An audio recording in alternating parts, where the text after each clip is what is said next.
Either from the consciousness, however, that his friend had recovered, or from other consciousness, he went no farther. And Anne, who, in spite of the agitated voice in which the latter part had been uttered, and in spite of all the various noises of the room, the almost ceaseless slam of the door, and ceaseless buzz of persons walking through, had distinguished every word, was struck, gratified, confused, and beginning to breathe very quick, and feel 100 things in a moment. It was impossible for her to enter on such a subject, and yet, after a pause, feeling the necessity of speaking, and having not the smallest wish for a total change, she only deviated so far as to say, "You were a good while at Lyme, I think." "About a fortnight. I could not leave it till Luce's doing well was quite ascertained. I had been too deeply concerned in the mischief to be soon at peace. It had been my doing, solely mine. She would not have been obstinate if I had not been weak. The country round Lyme is very fine. I walked and rode a great deal, and the more I saw, the more I found to admire." "I should very much like to see Lyme again," said Anne. "Indeed, I should not have supposed that you could have found anything in Lyme to inspire such a feeling. The horror and distress you were involved in, the stretch of mind, the wear of spirits. I should have thought your last impressions of Lyme must have been strong disgust." "The last hours were certainly very painful," replied Anne. "But when pain is over, the remembrance of it often becomes a pleasure. One does not love a place the less for having suffered in it, unless it has been all suffering, nothing but suffering, which was by no means the case at Lyme. We were only in anxiety and distress during the last 2 hours, and previously there had been a great deal of enjoyment. So much novelty and beauty. I have traveled so little that every fresh place would be interesting to me, but there is real beauty at Lyme, and in short, with a faint blush at some recollections, altogether my impressions of the place are very agreeable." As she ceased, the entrance door opened again, and the very party appeared for whom they were waiting. Lady Dalrymple," was the rejoicing sound, and with all the eagerness compatible with anxious elegance, Sir Walter and his two ladies stepped forward to meet her. Lady Dalrymple and Miss Carteret, escorted by Mr. Elliot and Colonel Wallis, who had happened to arrive nearly at the same instant, advanced into the room. The others joined them, and it was a group in which Anne found herself also necessarily included. She was divided from Captain Wentworth. Their interesting, almost too interesting conversation must be broken up for a time, but slight was the penance compared with the happiness which brought it on. She had learnt in the last 10 minutes more of his feelings towards Louisa, more of all his feelings than she dared to think of, and she gave herself up to the demands of the party, to the needful civilities of the moment, with exquisite though agitated sensations. She was in good humor with all. She had received ideas which disposed her to be courteous and kind to all, and to pity everyone as being less happy than herself. The delightful emotions were a little subdued when, on stepping back from the group to be joined again by Captain Wentworth, she saw that he was gone. She was just in time to see him turn into the concert room. He was gone, he had disappeared, she felt a moment's regret. But they should meet again. He would look for her, he would find her out before the evening were over, and at present perhaps it was as well to be asunder. She was in need of a little interval for recollection. Upon Lady Russell's appearance soon afterwards, the whole party was collected, and all that remained was to marshal themselves, and proceed into the concert room, and be of all the consequence in their power, draw as many eyes, excite as many whispers, and disturb as many people as they could. Very, very happy were both Elizabeth and Anne Elliot as they walked in. Elizabeth arm in arm with Miss Carteret, and looking on the broad back of the Dowager Viscountess Dalrymple before her, had nothing to wish for which did not seem within her reach. And Anne, but it would be an insult to the nature of Anne's felicity, to draw any comparison between it and her sister, the origin of one all selfish vanity, of the other all generous attachment. Anne saw nothing, thought nothing of the brilliancy of the room. Her happiness was from within. Her eyes were bright and her cheeks glowed, but she knew nothing about it. She was thinking only of the last half hour, and as they passed to their seats, her mind took a hasty range over it. His choice of subjects, his expressions, and still more his manner and look, had been such as she could see in only one light. His opinion of Louisa Musgrove's inferiority, an opinion which he had seemed solicitous to give, his wonder at Captain Benwick, his feelings as to a first, strong attachment. Sentences begun which he could not finish, his half-averted eyes and more than half-expressive glance, all declared that he had a heart returning to her at least, that anger, resentment, avoidance were no more, and that they were succeeded not merely by friendship and regard but by the tenderness of the past. Yes, some share of the tenderness of the past. She could not contemplate the change as implying less. He must love her. These were thoughts with their attendant visions, which occupied and flurried her too much to leave her any power of observation, and she passed along the room without having a glimpse of him, without even trying to discern him. When their places were determined on, and they were all properly arranged, she looked round to see if he should happen to be in the same part of the room, but he was not. Her eye could not reach him. And the concert being just opening, she must consent for a time to be happy in a humbler way. The party was divided and disposed of on two contiguous benches. Anne was among those on the foremost, and Mr. Elliot had maneuvered so well, with the assistance of his friend Colonel Wallis, as to have a seat by her. Miss Elliot, surrounded by her cousins, and the principal object of Colonel Wallis's gallantry, was quite contented. Anne's mind was in a most favorable state for the entertainment of the evening. It was just occupation enough. She had feelings for the tender, spirits for the gay, attention for the scientific, and patience for the wearisome, and had never liked a concert better, at least during the first act. Towards the close of it, in the interval succeeding an Italian song, she explained the words of the song to Mr. Elliot. They had a concert bill between them. This, said she, is nearly the sense, or rather the meaning of the words, for certainly the sense of an Italian love song must not be talked of, but it is as nearly the meaning as I can give, for I do not pretend to understand the language. I am a very poor Italian scholar. Yes, yes, I see you are. I see you know nothing of the matter. You have only knowledge enough of the language to translate at sight these inverted, transposed, curtailed Italian lines into clear, comprehensible, elegant English. You need not say anything more of your ignorance. Here is complete proof. I will not oppose such kind politeness, but I should be sorry to be examined by a real proficient.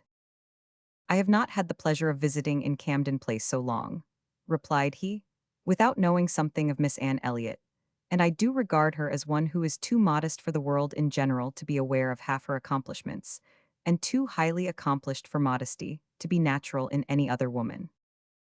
For shame, this is too much flattery. I forget what we are to have next, turning to the bill. Perhaps, said Mr. Elliot, speaking low, I have had a longer acquaintance with your character than you are aware of. Indeed, how so? You can have been acquainted with it only since I came to Bath, excepting as you might hear me previously spoken of in my own family. I knew you by report long before you came to Bath. I had heard you described by those who knew you intimately. I have been acquainted with you by character many years. Your person, your disposition, accomplishments, manner, they were all present to me. Mr. Elliot was not disappointed in the interest he hoped to raise. No one can withstand the charm of such a mystery. To have been described long ago to a recent acquaintance by nameless people is irresistible, and Anne was all curiosity. She wondered and questioned him eagerly, but in vain. He delighted in being asked, but he would not tell. No, no, some time or other perhaps, but not now. He would mention no names now, but such, he could assure her, had been the fact. He had many years ago received such a description of Miss Anne Elliot as had inspired him with the highest idea of her merit and excited the warmest curiosity to know her. Anne could think of no one so likely to have spoken with partiality of her many years ago as the Mr. Wentworth of Monkford, Captain Wentworth's brother. He might have been in Mr. Elliot's company, but she had not courage to ask the question. The name of Anne Elliot, said he, has long had an interesting sound to me. Very long has it possessed a charm over my fancy, and, if I dared, I would breathe my wishes that the name might never change. Such, she believed, were his words, but scarcely had she received their sound, than her attention was caught by other sounds immediately behind her, which rendered everything else trivial. Her father and Lady Dalrymple were speaking. A well-looking man, said Sir Walter, a very well-looking man. A very fine young man indeed, said Lady Dalrymple, more air than one often sees in Bath, Irish, I dare say. No, I just know his name, a bowing acquaintance. Wentworth, Captain Wentworth of the Navy. His sister married my tenant in Somersetshire, the Croft, who rents Kellynch. Before Sir Walter had reached this point, Anne's eyes had caught the right direction, and distinguished Captain Wentworth standing among a cluster of men at a little distance. As her eyes fell on him, his seemed to be withdrawn from her. It had that appearance. It seemed as if she had been one moment too late, and as long as she dared observe, he did not look again, but the performance was recommencing, and she was forced to seem to restore her attention to the orchestra and look straight forward. When she could give another glance, he had moved away. He could not have come nearer to her if he would. She was so surrounded and shut in, but she would rather have caught his eye. Mr. Elliot's speech, too, distressed her. She had no longer any inclination to talk to him. She wished him not so near her. The first act was over. Now she hoped for some beneficial change, and, after a period of nothing saying amongst the party, some of them did decide on going in quest of tea. Anne was one of the few who did not choose to move. She remained in her seat, and so did Lady Russell. But she had the pleasure of getting rid of Mr. Elliot, and she did not mean, whatever she might feel on Lady Russell's account, to shrink from conversation with Captain Wentworth, if he gave her the opportunity. She was persuaded by Lady Russell's countenance that she had seen him. He did not come, however. Anne sometimes fancied she discerned him at a distance, but he never came. The anxious interval wore away unproductively. The others returned, the room filled again, benches were reclaimed and repossessed, and another hour of pleasure or of penance was to be sat out. Another hour of music was to give delight or the gapes, as real or affected taste for it prevailed. To Anne, it chiefly wore the prospect of an hour of agitation. She could not quit that room in peace without seeing Captain Wentworth once more, without the interchange of one friendly look. In resettling themselves, there were now many changes, the result of which was favorable for her. Colonel Wallis declined sitting down again, and Mr. Elliot was invited by Elizabeth and Miss Carteret, in a manner not to be refused, to sit between them. And by some other removals, and a little scheming of her own, Anne was enabled to place herself much nearer the end of the bench than she had been before, much more within reach of a passer-by. She could not do so without comparing herself with Miss Larrells, the inimitable Miss Larrells, but still she did it, and not with much happier effect. Though by what seemed prosperity in the shape of an early abdication in her next neighbors, she found herself at the very end of the bench before the concert closed. Such was her situation, with a vacant space at hand, when Captain Wentworth was again in sight. She saw him not far off. He saw her too, yet he looked grave and seemed irresolute, and only by very slow degrees came at last near enough to speak to her. She felt that something must be the matter. The change was indubitable. The difference between his present air and what it had been in the octagon room was strikingly great. Why was it? She thought of her father, of Lady Russell. Could there have been any unpleasant glances? He began by speaking of the concert gravely, more like the Captain Wentworth of Uppercross, owned himself disappointed, had expected singing, and in short, must confess that he should not be sorry when it was over. Anne replied and spoke in defense of the performance so well, and yet in allowance for his feelings so pleasantly, that his countenance improved, and he replied again with almost a smile. He talked for a few minutes more. The improvement held. He even looked down towards the bench, as if he saw a place on it well worth occupying, when at that moment a touch on her shoulder obliged Anne to turn round. It came from Mr. Elliot. He begged her pardon, but she must be applied to explain Italian again. Miss Carteret was very anxious to have a general idea of what was next to be sung. Anne could not refuse, but never had she sacrificed to politeness with a more suffering spirit. A few minutes, though as few as possible, were inevitably consumed, and when her own mistress again, when able to turn and look as she had done before, she found herself accosted by Captain Wentworth, in a reserved yet hurried sort of farewell. He must wish her good night. He was going. He should get home as fast as he could. "Is not this song worth staying for?" said Anne, suddenly struck by an idea which made her yet more anxious to be encouraging. "No," he replied impressively, "there is nothing worth my staying for," and he was gone directly. Jealousy of Mr. Elliot? It was the only intelligible motive. Captain Wentworth jealous of her affection? Could she have believed it a week ago, 3 hours ago? For a moment the gratification was exquisite. But alas, there were very different thoughts to succeed. How was such jealousy to be quieted? How was the truth to reach him? How, in all the peculiar disadvantages of their respective situations, would he ever learn of her real sentiments? It was misery to think of Mr. Elliot's attentions. Their evil was incalculable. Chapter 21. Anne recollected with pleasure the next morning her promise of going to Mrs. Smith, meaning that it should engage her from home at the time when Mr. Elliot would be most likely to call. For to avoid Mr. Elliot was almost a first object. She felt a great deal of goodwill towards him. In spite of the mischief of his attentions, she owed him gratitude and regard, perhaps compassion. She could not help thinking much of the extraordinary circumstances attending their acquaintance, of the right which he seemed to have to interest her, by everything in situation, by his own sentiments, by his early prepossession. It was altogether very extraordinary, flattering, but painful. There was much to regret. How she might have felt had there been no Captain Wentworth in the case was not worth inquiry, for there was a Captain Wentworth, and be the conclusion of the present suspense good or bad, Her affection would be his forever. Their union, she believed, could not divide her more from other men than their final separation. Prettier musings of high-wrought love and eternal constancy could never have passed along the streets of Bath than Anne was sporting with from Camden Place to Westgate Buildings. It was almost enough to spread purification and perfume all the way. She was sure of a pleasant reception, and her friend seemed this morning particularly obliged to her for coming, seemed hardly to have expected her, though it had been an appointment. An account of the concert was immediately claimed, and Anne's recollections of the concert were quite happy enough to animate her features and make her rejoice to talk of it. All that she could tell she told most gladly, but the all was little for one who had been there, and unsatisfactory for such an inquirer as Mrs. Smith, who had already heard, through the short cut of a laundress and a waiter, rather more of the general success and produce of the evening than Anne could relate, and who now asked in vain for several particulars of the company. Everybody of any consequence or notoriety in Bath was well known by name to Mrs. Smith. The little Durans were there, I conclude, said she, with their mouths open to catch the music, like unfledged sparrows ready to be fed. They never miss a concert. Yes, I did not see them myself, but I heard Mr. Elliot say they were in the room. The Ibbotsons, were they there? And the two new beauties with the tall Irish officer, who is talked of for one of them.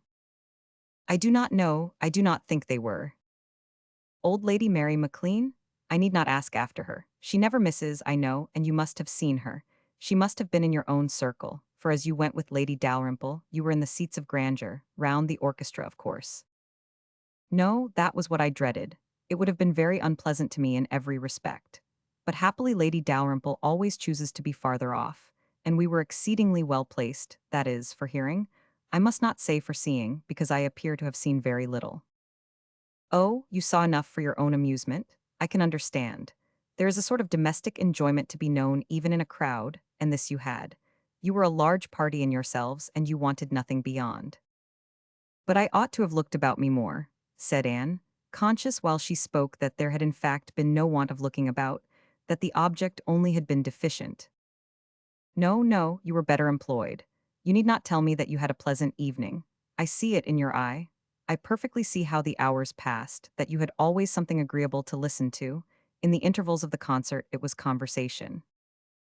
Anne half smiled and said, Do you see that in my eye? Yes, I do. Your countenance perfectly informs me that you were in company last night with the person whom you think the most agreeable in the world, the person who interests you at this present time more than all the rest of the world put together. A blush overspread Anne's cheeks. She could say nothing. And such being the case, continued Mrs. Smith, after a short pause, I hope you believe that I do know how to value your kindness in coming to me this morning. It is really very good of you to come and sit with me, when you must have so many pleasanter demands upon your time.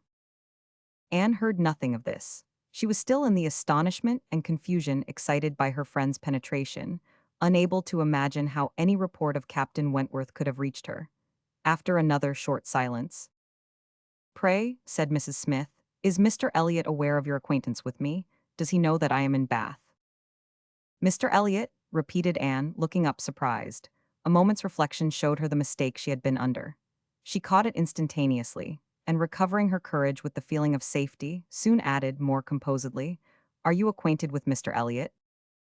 I have been a good deal acquainted with him, replied Mrs. Smith gravely, but it seems worn out now. It is a great while since we met.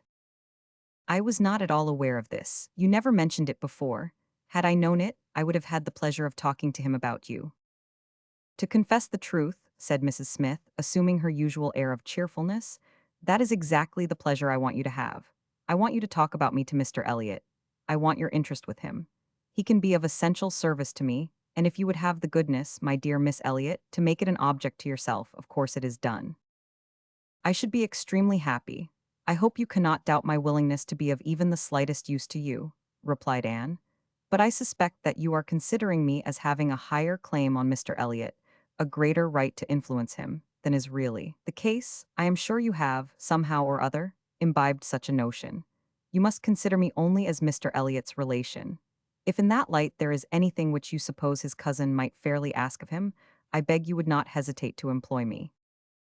Mrs. Smith gave her a penetrating glance, and then, smiling, said, I have been a little premature, I perceive. I beg your pardon. I ought to have waited for official information. But now, my dear Miss Elliot, as an old friend, do give me a hint as to when I may speak. Next week, to be sure by next week I may be allowed to think it all settled, and build my own selfish schemes on Mr. Elliot's good fortune. No, replied Anne, nor next week, nor next, nor next. I assure you that nothing of the sort you are thinking of will be settled any week. I am not going to marry Mr. Elliot. I should like to know why you imagine I am. Mrs. Smith looked at her again, looked earnestly, smiled, shook her head, and exclaimed, now, how I do wish I understood you. How I do wish I knew what you were at. I have a great idea that you do not design to be cruel when the right moment occurs. Till it does come, you know, we women never mean to have anybody. It is a thing of course among us that every man is refused till he offers. But why should you be cruel? Let me plead for my present friend. I cannot call him, but for my former friend. Where can you look for a more suitable match? Where could you expect a more gentlemanlike, agreeable man? Let me recommend Mr. Elliot. I am sure you hear nothing but good of him from Colonel Wallis, and who can know him better than Colonel Wallis? My dear Mrs. Smith, Mr. Elliot's wife has not been dead much above half a year. He ought not to be supposed to be paying his addresses to anyone. Oh, if these are your only objections, cried Mrs. Smith archly, Mr. Elliot is safe, and I shall give myself no more trouble about him. Do not forget me when you are married, that's all. Let him know me to be a friend of yours, and then he will think little of the trouble required, which it is very natural for him now, with so many affairs and engagements of his own, to avoid and get rid of as he can. Very natural, perhaps. 99 out of 100 would do the same. Of course, he cannot be aware of the importance to me. Well, my dear Miss Elliot, I hope and trust you will be very happy. Mr. Elliot has sense to understand the value of such a woman. Your peace will not be shipwrecked as mine has been. You are safe in all worldly matters and safe in his character. He will not be led astray. He will not be misled by others to his ruin. No, said Anne, I can readily believe all that of my cousin. He seems to have a calm, decided temper, not at all open to dangerous impressions. I consider him with great respect. I have no reason, from anything that has fallen within my observation, to do otherwise. But I have not known him long, and he is not a man, I think, to be known intimately soon. Will not this manner of speaking of him, Mrs. Smith, convince you that he is nothing to me? Surely this must be calm enough. And upon my word, he is nothing to me. Should he ever propose to me, which I have very little reason to imagine he has any thought of doing, I shall not accept him. I assure you I shall not. I assure you, Mr. Elliot had not the share which you have been supposing, in whatever pleasure the concert of last night might afford. Not Mr. Elliot. It is not Mr. Elliot that. She stopped, regretting with a deep blush that she had implied so much. But less would hardly have been sufficient. Mrs. Smith would hardly have believed so soon in Mr. Elliot's failure, but from the perception of there being a somebody else. As it was, she instantly submitted, and with all the semblance of seeing nothing beyond. And Anne, eager to escape farther notice, was impatient to know why Mrs. Smith should have fancied she was to marry Mr. Elliot, where she could have received the idea, or from whom she could have heard it. Do tell me how it first came into your head. It first came into my head, replied Mrs. Smith, upon finding how much you were together, and feeling it to be the most probable thing in the world to be wished for by everybody belonging to either of you, and you may depend upon it that all your acquaintance have disposed of you in the same way. But I never heard it spoken of till 2 days ago. And has it indeed been spoken of? Did you observe the woman who opened the door to you when you called yesterday? No, was not it Mrs. Speed, as usual, or the maid? I observed no one in particular. It was my friend Mrs. Rook, Nurse Rook, who, by the by, had a great curiosity to see you, and was delighted to be in the way to let you in. She came away from Marlborough Buildings only on Sunday, and she it was who told me you were to marry Mr. Elliot. She had had it from Mrs. Wallis herself, which did not seem bad authority. She sat an hour with me on Monday evening, and gave me the whole history. The whole history, repeated Anne, laughing. She could not make a very long history, I think, of one such little article of unfounded news. Mrs. Smith said nothing. But, continued Anne presently, though there is no truth in my having this claim on Mr. Elliot, I should be extremely happy to be of use to you in any way that I could. Shall I mention to him your being in Bath? Shall I take any message? No, I thank you. No, certainly not. In the warmth of the moment, and under a mistaken impression, I might perhaps have endeavored to interest you in some circumstances, but not now. No, I thank you, I have nothing to trouble you with. I think you spoke of having known Mr. Elliot many years. I did. Not before he was married, I suppose. Yes, he was not married when I knew him first. And were you much acquainted? Intimately. Indeed, then do tell me what he was at that time of life. I have a great curiosity to know what Mr. Elliot was as a very young man. Was he at all such as he appears now? I have not seen Mr. Elliot these 3 years, was Mrs. Smith's answer, given so gravely that it was impossible to pursue the subject farther, and Anne felt that she had gained nothing but an increase of curiosity. They were both silent, Mrs. Smith very thoughtful. At last, "I beg your pardon, my dear Miss Elliot," she cried, in her natural tone of cordiality. "I beg your pardon for the short answers I have been giving you, but I have been uncertain what I ought to do. I have been doubting and considering as to what I ought to tell you. There were many things to be taken into the account. One hates to be officious, to be giving bad impressions, making mischief. Even the smooth surface of family union seems worth preserving, though there may be nothing durable beneath. However, I have determined, I think I am right, I think you ought to be made acquainted with Mr. Elliot's real character. Though I fully believe that, at present, you have not the smallest intention of accepting him, there is no saying what may happen. You might, some time or other, be differently affected towards him. Hear the truth, therefore, now, while you are unprejudiced. Mr. Elliot is a man without heart or conscience, a designing, wary, cold-blooded being who thinks only of himself, whom, for his own interest or ease, would be guilty of any cruelty, or any treachery that could be perpetrated without risk of his general character. He has no feeling for others. Those whom he has been the chief cause of leading into ruin, he can neglect and desert without the smallest compunction. He is totally beyond the reach of any sentiment of justice or compassion.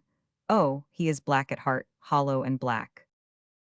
Anne's astonished air, an exclamation of wonder, made her pause, and in a calmer manner she added, "My expressions startle you. You must allow for an injured, angry woman, but I will try to command myself. I will not abuse him. I will only tell you what I have found him. Facts shall speak. He was the intimate friend of my dear husband, who trusted and loved him and thought him as good as himself. The intimacy had been formed before our marriage. I found them most intimate friends, and I too became excessively pleased with Mr. Elliot and entertained the highest opinion of him. At 19, one does not think very seriously. But Mr. Elliot appeared to me quite as good as others, and much more agreeable than most others, and we were almost always together. We were principally in town, living in very good style. He was then the inferior in circumstances. He was then the poor one. He had chambers in the Temple, and it was as much as he could do to support the appearance of a gentleman. He had always a home with us whenever he chose it. He was always welcome. He was like a brother. My poor Charles, who had the finest, most generous spirit in the world, would have divided his last farthing with him, and I know that his purse was open to him. I know that he often assisted him. This must have been about that very period of Mr. Elliot's life, said Anne, which has always excited my particular curiosity. It must have been about the same time that he became known to my father and sister. I never knew him myself. I only heard of him, but there was a something in his conduct then, with regard to my father and sister, and afterwards in the circumstances of his marriage, which I never could quite reconcile with present times. It seemed to announce a different sort of man. "I know it all, I know it all," cried Mrs. Smith. "He had been introduced to Sir Walter and your sister before I was acquainted with him, but I heard him speak of them forever. I know he was invited and encouraged, and I know he did not choose to go. I can satisfy you, perhaps, on points which you would little expect, and as to his marriage, I knew all about it at the time. I was privy to all the fors and againsts. I was the friend to whom he confided his hopes and plans, and though I did not know his wife previously, her inferior situation in society, indeed, rendered that impossible, yet I knew her all her life afterwards, or at least till within the last 2 years of her life, and can answer any question you may wish to put." "Nay," said Anne, "I have no particular inquiry to make about her. I have always understood they were not a happy couple, but I should like to know why, at that time of his life, he should slight my father's acquaintance as he did. My father was certainly disposed to take very kind and proper notice of him. Why did Mr. Elliot draw back?" "Mr. Elliot," replied Mrs. Smith, "at that period of his life had one object in view, to make his fortune, and by a rather quicker process than the law. He was determined to make it by marriage. He was determined, at least, not to mar it by an imprudent marriage. And I know it was his belief, whether justly or not, of course I cannot decide, that your father and sister, in their civilities and invitations, were designing a match between the heir and the young lady. and it was impossible that such a match should have answered his ideas of wealth and independence. That was his motive for drawing back, I can assure you. He told me the whole story. He had no concealments with me. It was curious that having just left you behind me in Bath, my first and principal acquaintance on marrying should be your cousin, and that, through him, I should be continually hearing of your father and sister. He described one Miss Elliot, and I thought very affectionately of the other. Perhaps, cried Anne, struck by a sudden idea, you sometimes spoke of me to Mr. Elliot. To be sure I did, very often. I used to boast of my own Anne Elliot, and vouch for your being a very different creature from. She checked herself just in time. This accounts for something which Mr. Elliot said last night, cried Anne. This explains it. I found he had been used to hear of me. I could not comprehend how. What wild imaginations one forms where dear self is concerned. How sure to be mistaken. But I beg your pardon, I have interrupted you. Mr. Elliot married then completely for money? The circumstances, probably, which first opened your eyes to his character. Mrs. Smith hesitated a little here. Oh, those things are too common. When one lives in the world, a man or woman's marrying for money is too common to strike one as it ought. I was very young and associated only with the young, and we were a thoughtless, gay set without any strict rules of conduct. We lived for enjoyment.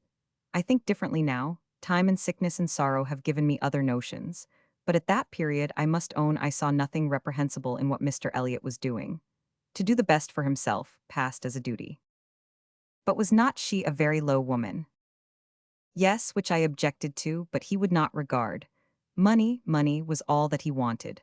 Her father was a grazier, her grandfather had been a butcher, but that was all nothing. She was a fine woman, had had a decent education, was brought forward by some cousins, thrown by chance into Mr. Elliot's company, and fell in love with him, and not a difficulty or a scruple was there on his side, with respect to her birth.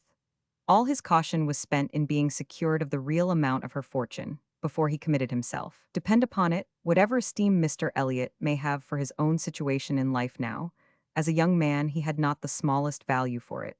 His chance for the Kellynch estate was something, but all the honor of the family he held as cheap as dirt. I have often heard him declare that if baronetcies were saleable, anybody should have his for £50, arms and motto, name and livery included.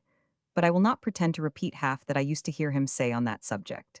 It would not be fair, and yet you ought to have proof, for what is all this but assertion, and you shall have proof. Indeed, my dear Mrs. Smith, I want none, cried Anne. You have asserted nothing contradictory to what Mr. Elliot appeared to be some years ago. This is all in confirmation, rather, of what we used to hear and believe. I am more curious to know why he should be so different now. But for my satisfaction, if you will have the goodness to ring for Mary.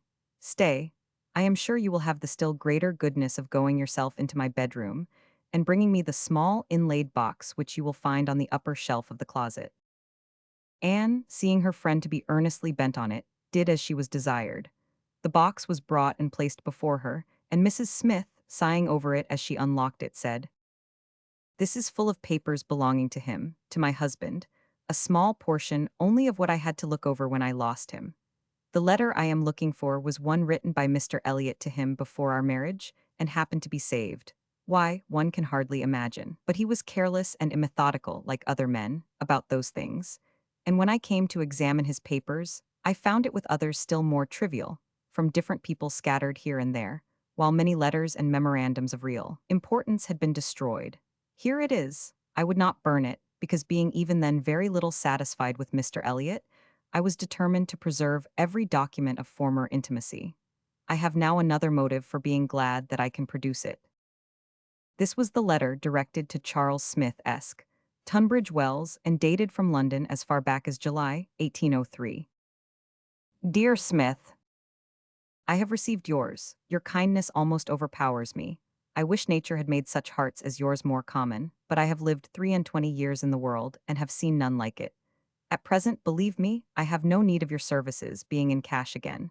Give me joy, I have got rid of Sir Walter and Miss. They are gone back to Kellynch and almost made me swear to visit them this summer, but my first visit to Kellynch will be with a surveyor, to tell me how to bring it with best advantage to the hammer.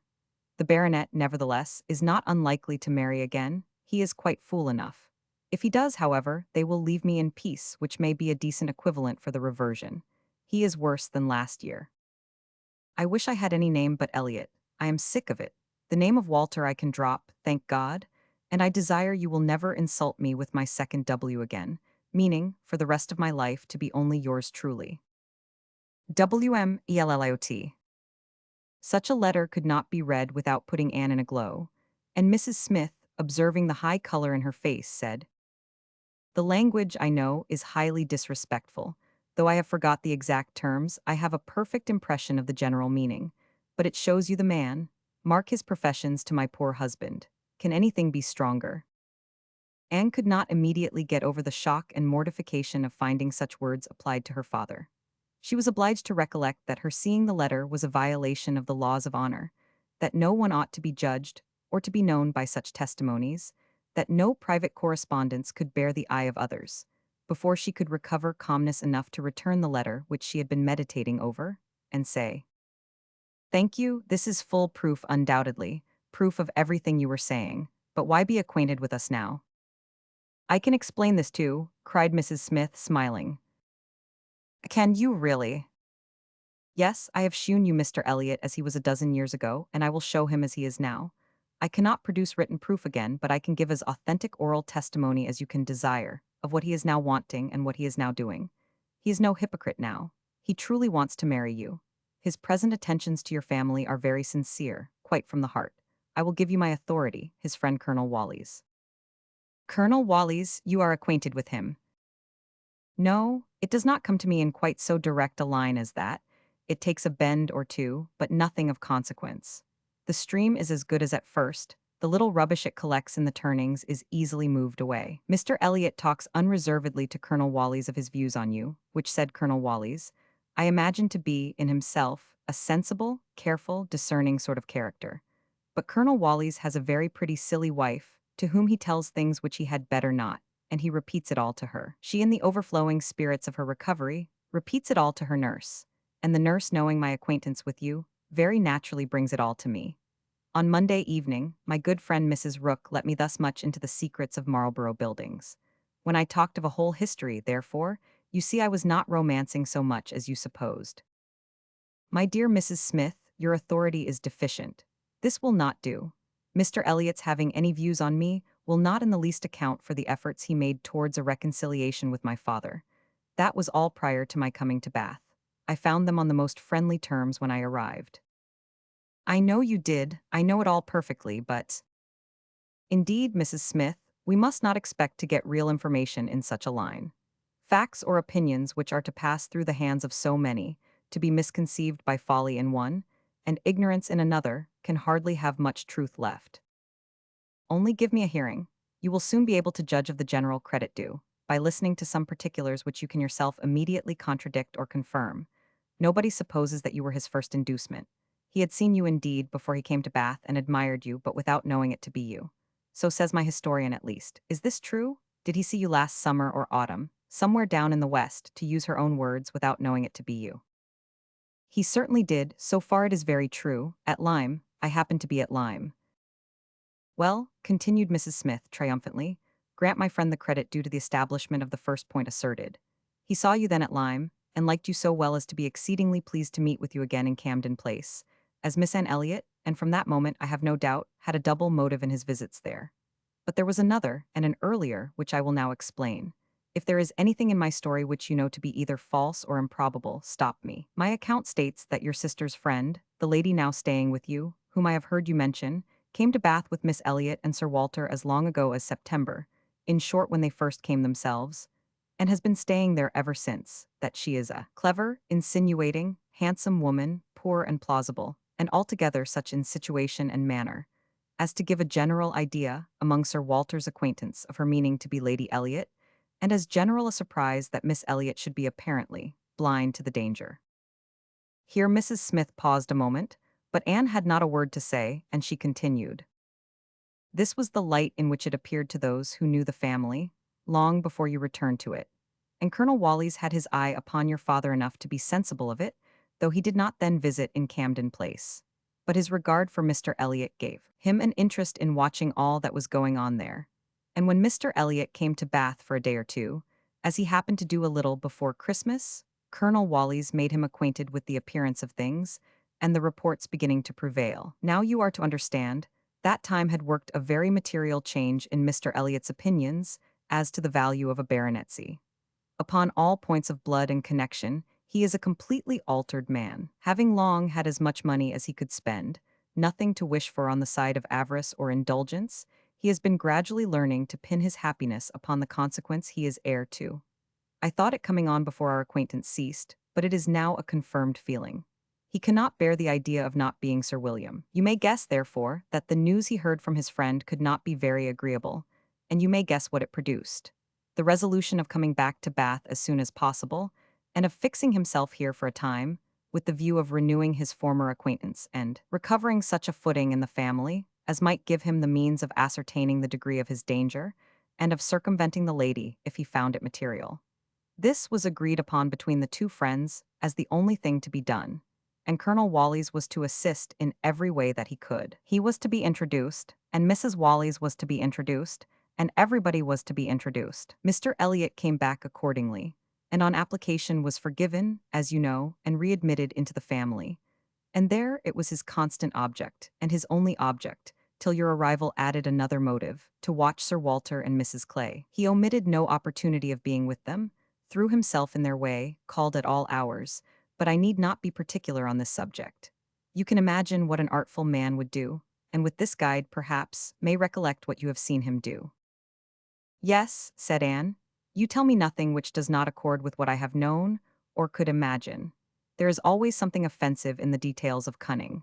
The maneuvers of selfishness and duplicity must ever be revolting, but I have heard nothing which really surprises me. I know those who would be shocked by such a representation of Mr. Elliot, who would have difficulty in believing it, but I have never been satisfied.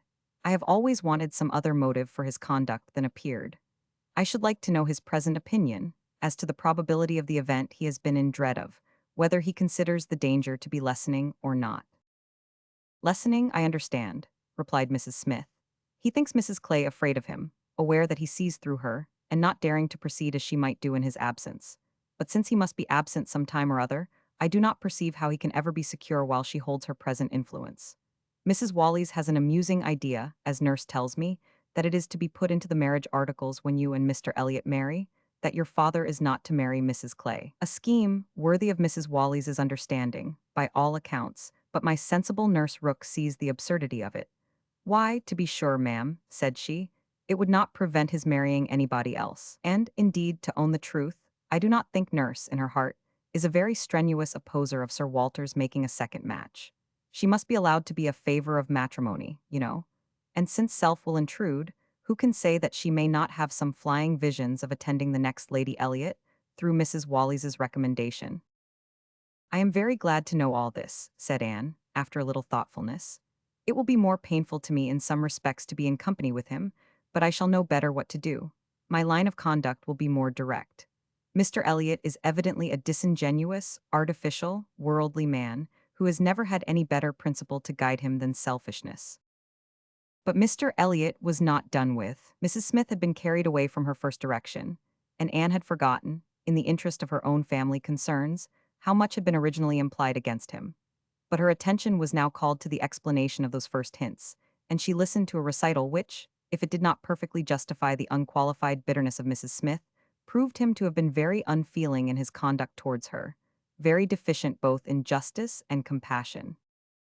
She learned that, the intimacy between them continuing unimpaired by Mr. Elliot's marriage, they had been as before always together, and Mr. Elliot had led his friend into expenses much beyond his fortune.